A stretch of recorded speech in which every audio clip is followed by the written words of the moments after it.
Kami po ay mga taga Oriental Mindoro.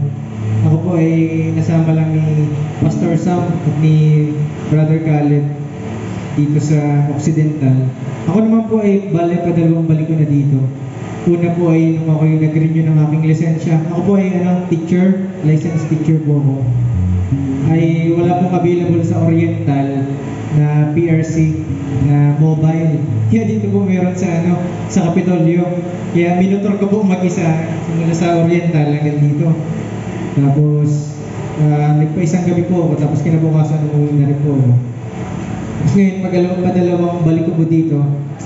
Ay, alam ko ya 6 days kami dito ngayon sa Occidental. Ngayon po ay pa-5 araw po namin dito ngayon.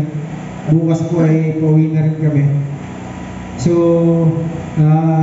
kami po ay nagagalak na makasama kayo sa pagsamba sa araw na ito.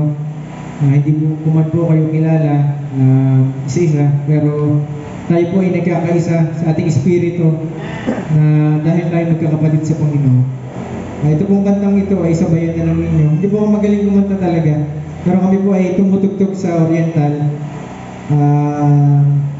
Pag may pagsasama-sama po ang kabataan doon, tinatawag na Red Gen. Yun po ay once a year, so kami po ay part ng worship team. At ito pong kantang ito ay para sa ating Diyos. Diyos ka sa amin.